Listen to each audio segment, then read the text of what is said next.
प्राप्तव्य क्या है। धर्मानुरागिनी प्यारी जनता, आप सोचिए कि आपको क्या चाहिए।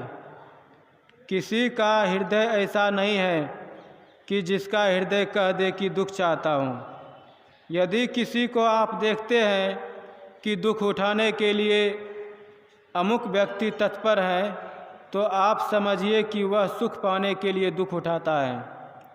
सभी सुख लाभ के लिए ही काम करते हैं। स्कूल छोड़ने के कई वर्ष पहले मेरे मन में उत्पन्न होता था कि मैं अपने को किस तरह सुखी बना सकूंगा, तो समझ में आया कि ईश्वर की भक्ति में सुख होगा।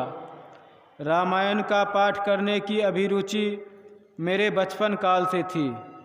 मैं रामायण पढ़ा करता था। उसमें ईश्वर भक्ति के लिए बहुत प्रेरणा है। देह धरे कर यही फल भाई, भजिए राम सब काम बिहाई। राका पति सो रस वही, तारागण समुदाय। सकल गृहन दवलाइए, बिनु रवि राति न जाए। ऐसे ही बिनु हरि भजन खगेसा, मिटहि न जीवन के रकलेसा। अर्थात ईश्वर भक्ति रूपी सूर्य का उदय हो तो दुख रूपी रात का नाश हो जाएगा। मैं पहले सोचा करता था कि क्या मुझसे परमात्मा भक्ति सज सकेगी, तो कभी पैर ढीला होता था और कभी बल मिलता था। मेरे कई गुरु हुए। मैं जिज्ञासु होकर कईयों के यहाँ गया। सबसे ईश्वर भक्ति की प्रेरणा मिली। कहीं बाहर की भक्ति और कहीं भीतर की भक्ति करने का उपदेश मिला। अंत में यह ज्ञान पाया कि बहिर्मुख और अंतर्मुख दोनों प्रकार की भक्तियों का करना आवश्यक है। प्राप्तव्य क्या है, इसको जानो, फिर उसको पाने के लिए दौड़ो। बिना प्राप्तव्य जाने उसको पाने के लिए दौड़ना बुद्धिमानी नहीं है। ईश्वर क्या तत्व है, इसको जानो। मैं पहले जानता था कि राम ईश्वर हैं, शिव ईश्वर हैं। रामायण पढ़ने से राम और शिव दोनों को ईश्वर जानते थे। घर में भगवती की पूजा होती थी तो उनको भी देवी मानता था। फिर गणपत्य और सौर भक्त को भी जानो। फिर समझा कि नरसिंह रूप, क्षीर समुद्रवासी, साकेतवासी, दशावतारी सभी रूप उन्हीं ईश्वर के हैं, ऐसा सुना और कहीं कहीं ऐसा पढ़ा भी। गणेश, शिव, सूर्य, विष्णु, दुर्गादि देवियाँ तथा संपूर्ण चराचर एक ईश्वर के ही रूप हैं, ऐसा भी पढ़ा और सुना है। ईश्वर संबंधी इस ज्ञान पर सहज ही प्रश्न होता है कि ये सभी रूप जिनके वे स्वयं अपने कैसे हैं, उनका स्वरूप कैसा है, वह एक अनेक रूपों में है, वह कैसा है, वह कितना बड़ा है अथवा कितना छोटा है, इसको जानने के लिए उत्सुकता आती है। होते होते ऐसे लोगों से भी भेंट हुई जिन्होंने कहा कि किस ख्याल में तुम हो, जिसको लोग ईश्वर कहते हैं वह है ही नहीं। किंतु इस बात का विश्वास मुझे कभी नहीं हुआ। ईश्वर की स्थिति पर आक्षेपात्मक कितने ही प्रश्न उनके हुआ करते थे जिनका उत्तर देना कठिन होता था, किंतु वे मेरे विश्वास को डिगा नहीं सके।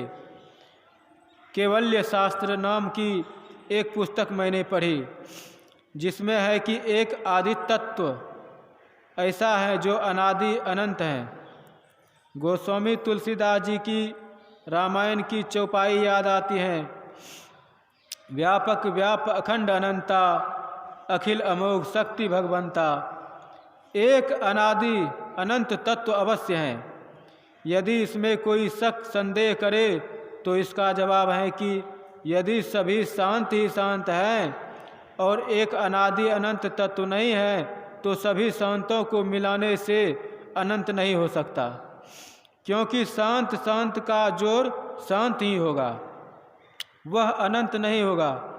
तब प्रश्न होगा कि उस शांत तत्व के पार में क्या है। इसका उत्तर होगा अनंत है। इसके सिवाय और कुछ उत्तर नहीं हो सकता। इस संसार को देखकर लोग भले ही कहे कि संसार बनता और बिगड़ता है, इसके अंग प्रत्यंग बनते और नाश होते हैं, यह अनंत नहीं हो सकता।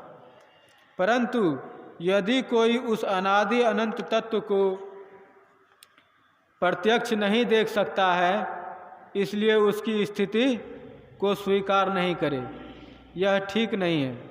सारे संतों के पार में एक अनंत अवश्य है।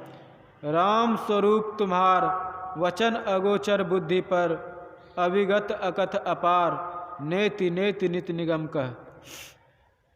स्वरूप अखंडित व्यापी चैतन्यश्च चैतन्य, ऊंचे नीचे आगे पीछे दाहिन बाह अनन्य, बराते बरा छोड़ते छोटा, मीही ते सब लेखा, सबके मध्य निरंतर साईं, दृष्टि दृष्टि सौ देखा। कबीर साहब, बड़ा से बड़ा क्या हो सकता है? जिससे बड़ा और कुछ नहीं हो सके वह अनंत के अतिरिक्त और कुछ भी नहीं हो सकता। एक अनंत तत्व की स्थिति अवश्य है। यह बात बुद्धि के ग्रहण में आती है। अलख अपार अगम अगोचरी, ना तिसु काल ना कर्मा, जाति अजाति अजोनी संभव, ना तिसु भाव न भरमा। साचे सचियार बिटप कुर्बानु, ना तिसु रूप बरनु नहीं रेखिया, साचे सबद निशानु। गुरु नानक साहब। कबीर साहब, गुरु नानक साहब और गोस्वामी तुलसीदास जी, इन तीनों संतों को इधर के लोग विशेष जानते हैं। ये तीनों संत कहते हैं कि एक अनादि अनंत तत्व अवश्य है, परंतु वह अव्यक्त शरीरधारी लंबे चौड़े आकार का नहीं है। किसी आकार प्रकार का कहने से वह ससीम हो जाएगा। सब ससीमों में वह पूर्ण है और सबसे बाहर भी है। जिस प्रकार इस लोक में प्रविष्ट हुआ वायु प्रत्येक रूप के अनुरूप हो रहा है, उसी प्रकार संपूर्ण भूतों का एक ही अंतरात्मा प्रत्येक रूप के अनुरूप हो रहा है और उनसे बाहर भी है। कितना बाहर, जिसका अंदाज़ा नहीं लगाया जा सकता। वह एक अनादि अनंत तत्व अवश्य है। इसी का प्रचार सभी संत किए हैं और इस सत्संग से भी इसी का प्रचार होता है। यही प्राप्तव्य है, यही ईश्वर है। श्री सद्गुरु महाराज की जय।